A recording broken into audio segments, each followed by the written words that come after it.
Shema Yisrael Adonai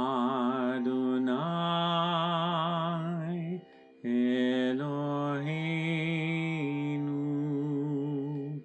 Adonai Echad.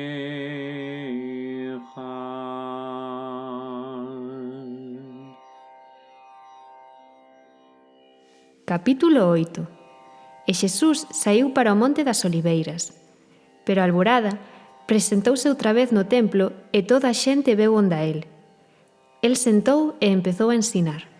Os escribas e fariseos trouxeronlle unha muller sorprendida en adulterio. Puxérona no medio en medio e preguntáronlle: «Mestre, a esta muller collérona en flagrante adulterio. Moisés, na lei, mandounos apedrar a esta xente. Ti que dis?» Preguntábanlle a mala fe para teren así de que o acusar. Pero Xesús, abaixado, escribía co dedo na terra. Como lle seguían preguntando, ergueuse e díxolles: «Quen de vós non teña pecado, que lle tire a primeira pedra». E abaixándose outra vez, escribía na terra. Pero eles, o que os coitaron, foron liscando un a un, comenzando polos máis vellos. Quedou el só coa muller, que seguía no medio. Ergueuse entón e preguntoulle: «Muller, onde van? Ninguén te condeou?» Ela respondeulle: «Ninguén, Señor». Díxolle Xesús: «Tampouco eu te condeno. Vaite e dende agora non peques máis». Xesús faloulles outra vez: «Eu son a luz do mundo. Quen me segue non andará ás escuras, senón que terá a luz da vida». Dixéronlle entón os fariseos: «Ti fas de testemuña en causa propia, o teu testemuño non vale». Xesús replicoulles: «Aínda que eu faga de testemuña en causa propia, o meu testemuño é válido, porque eu ben sei de onde vin e a onde vou, mentras que vós non sabedes de onde veño nin onde vou. Os vosos xuízos seguen normas humanas, mentres que eu non xulgo a ninguén. E inda que eu xulgase, o meu xuízo sería válido, porque non sería eu só a xulgar, senón eu e máis quen me mandou. E na vosa lei está escrito que o testemuño de dúas testemuñas é valedoiro. Eu dou testemuño de min mesmo, pero tamén o dá o Pai que me mandou». Entón eles preguntáronlle: «Onde está teu Pai?» Xesús respondeulles: «Ni me coñecedes a min, nin a meu Pai. Se me coñecesedes a min, coñeceríades tamén ao meu Pai». Estas cousas dixo as el cando ensinaba no templo, no adro do tesouro. E ninguén o prendeu, porque aínda non chegara a súa hora. Díxolles outra vez: «Eu voume, e habedesme buscar, e morreredes no voso pecado. Onde eu vou, vosotros non podedes vir». Dicían entón os xudeus: «El irase matar, porque di: onde vou eu, vosotros non podedes vir». El seguiulles dicindo: «Vós sodes de aquí abaixo, eu son de alá arriba. Vós sodes deste mundo, eu non son deste mundo. Díxenvos que habedes morrer nos vosos pecados, como non creades que eu son, morreredes nos vosos pecados». Preguntáronlle entón: «Pero logo, ti quen és?» Xesús contestou-lles: «O que vos veño dicindo dende o comezo.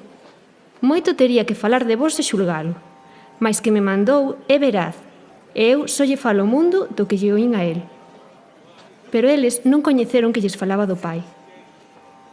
Entón Xesús continuou: «Cando ergades o Fillo do Home, entón comprenderedes que eu son, e que non fago nada pola miña conta, senón que fago do que o Pai me ensinou.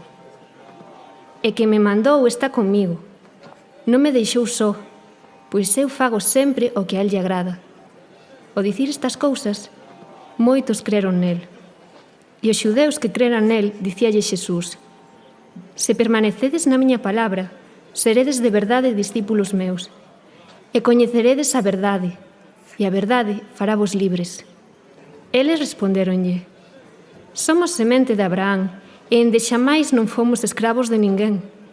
Como logo dis ti seredes libres? Respondeulle Xesús: Con toda a verdade volo aseguro, quen comete o pecado é escravo. E o escravo non queda para sempre na casa. O fillo queda para sempre. Logo, se o fillo vos libera, seredes libres de verdade. Ben sei que sodes semente de Abraham, pero tratades de me matar, porque a miña palabra non prende en vos. Eu falo do que vin do Pai, e vos facedes o que oístes de voso pai. Eles respondéronlle: O noso pai é Abraham. Xesús replicoulles: Se fosedes fillos de Abraham, faríades as obras de Abraham. Mais agora procurades matarme, a min, que vos dixen a verdade que oín de Deus. Iso non o fixo Abraham. Vos facedes as obras do voso pai. Dixéronlle: Nos non nacemos da prostitución, temos un pai, Deus. Contestoulle Xesús: Se o voso pai fose Deus, amaríadesme a min, porque eu de Deus saín e veño. Pois non vin por min mesmo, senón que El me enviou. Por que non comprendedes a miña fala? Porque non podedes escoitar a miña palabra. Vos sodes do voso pai, o Satán, e queredes realizar os desexos do voso pai. Este foi asasino dende o comezo e non afincou na verdade, que nel non hai verdade. Se fala falsidade, fala do seu, pois é mentireiro e pai da mentira. Polo contrario, a min, porque vos digo a verdade, non me credes. Veña, que probe un de vos que estou en pecado. Se vos falo a verdade, por que non me credes? Quen é de Deus, escoita as palabras de Deus. Por iso vos non escoitades, porque non sodes de Deus. Os xudeus replicáronlle: Non dicimos con razón que ti és un samaritano e que tes o demo no corpo. Xesús respondeulles: Eu non teño demo ningún. Eu respeto ao meu pai, e vos estadesme inxuriando. Eu non procuro o meu prestixio, hai quen o fai xa, e el fará xustiza. Con toda a verdade volo aseguro, quen fai caso da miña palabra non morrerán de xamais. Entón dixeronlle os xudeus: Agora sí que vemos que tes o demo. Abraham morreu, e os profetas tamén, e ti dis: quen fai caso da miña palabra non morrerán de xamais. Sei que és ti máis co noso pai Abraham que morreu. E os profetas tamén morreron. Por quen te queres facer pasar? Xesús respondeu: Se eu me dou gloria a min mesmo, a miña gloria nada vale. Pero quen me dá gloria é meu Pai, de quen vos dicides que é voso Deus. Pero non o coñecedes, mentres que eu si o coñezo. Se dixese que non o coñezo, sería un mentireiro, como a vos. Pero eu coñezo e axústome a súa palabra. Voso pai Abraham encheuse de ledicia na esperanza de ver o meu día. Viuno e alegrouse. Dixéronlle entón os xudeus: Aínda non tes 50 anos e xa viches a Abraham? Xesús contestoulles: Con toda a verdade volo aseguro, antes que Abraham chegase a existir, eu son. Entón colleron pedras para llas tiraren, pero Xesús agachouse e saíu do templo.